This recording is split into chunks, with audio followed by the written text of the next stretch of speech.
This is the future.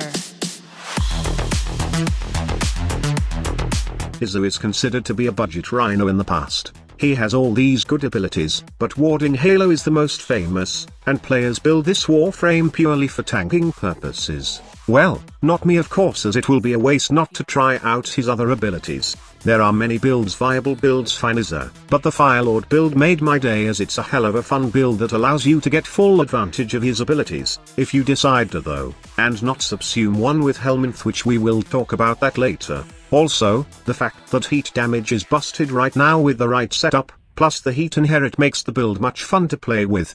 Now, you might miss the buff that Digital Extremes did to the Pyroclastic Flow Augment. Now, it can accumulate 250% of damage done by Firewalker, and the Trail of Fire forces a heat status effect. This becomes insanely powerful as you move around and affect enemies with your heat proc, and the heat stack is madness. That there was a time that I saw a damage tick to 700k burn damage. This was an enemy without armor, by the way, and to do that, you need to incorporate Unru in your build, which removes the shield through magnetic flare, and armor through the caustic strike. Another thing that I add to this, or should I say replace Nezha, was his fourth ability, and I added Ensnare instead. But honestly, I think keeping his fourth is way better, since there is a better grouping technique for this, and that is the Magus Anomaly. Equip this arcane in your operator, and you can pull enemies within 30 meters, allowing you to group them in one spot. Why? So you can easily nuke them with Pyroclastic Flow.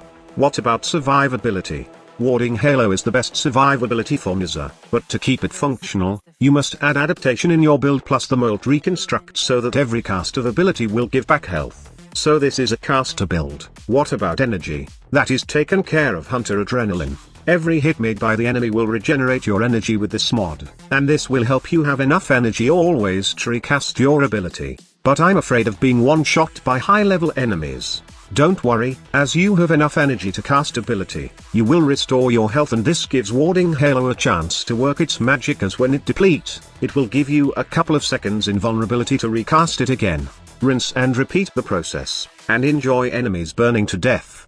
Nezha's first, second, and third ability does apply burn damage. This makes it really fun to use, as you can always combo Blazing Chakram and give enemies further damage vulnerability before you hit them with the stack of Pyroclastic Flow. But, the fun doesn't stop there, as you can actually give more damage using a weapon, and using the Heat Inherit mechanic. For those who don't know about Heat Inherit, it's pretty simple. You use one gun with a high heat element on it plus a faction mod, then use the other gun with high heat damage, which is your main DPS. The burn from the first gun gets carried into the second gun, allowing it to gain more burn damage per tick. In this Firelord Nezha's case, you can use either primary or secondary first with lots of heat damage and faction mod to increase the DPS of your Pyroclastic Flow.